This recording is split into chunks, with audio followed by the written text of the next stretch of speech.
I want to continue talking about giving presentation, sharing with other teachers. Very often when I go to presentation sharing, right, sometimes when I leave the sharing, I will almost forget everything. So sometimes I will ask the presenters, oh, can I have the PowerPoint slides? Will you send us the slides or not? So that I go home, I have something to refer to. Yeah.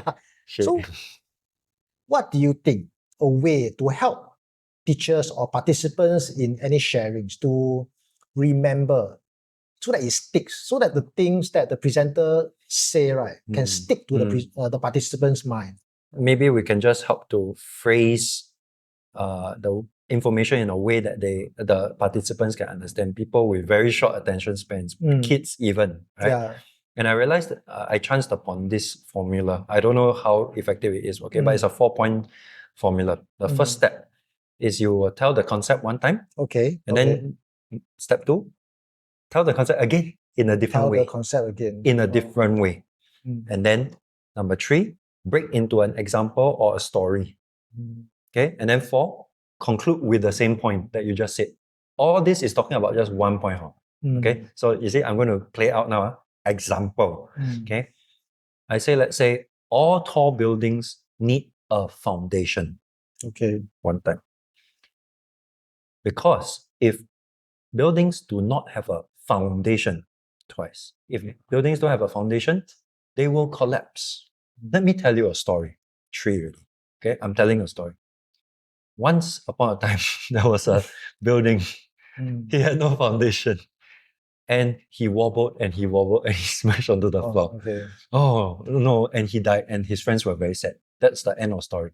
And so what do we learn? Moral of the story?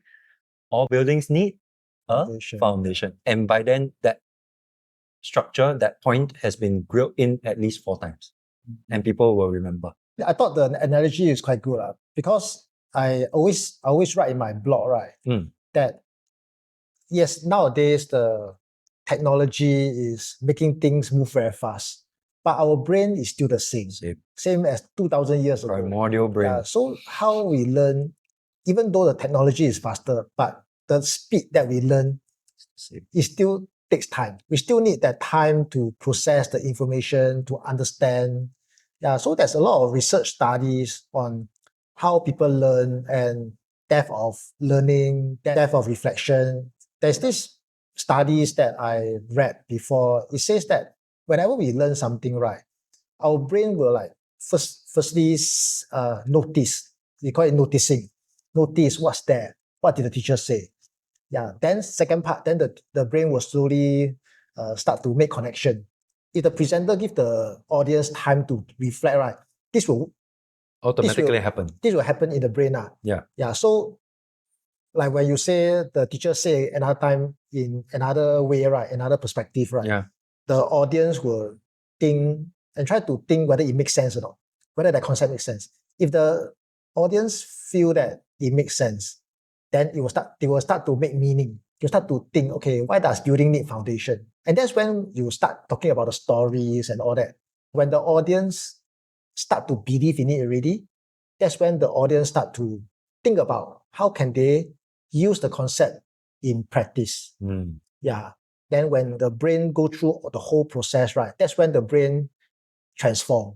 Yeah. The people, the audience believe in it. All this knowledge in the long-term memory. Yeah, it becomes internalized.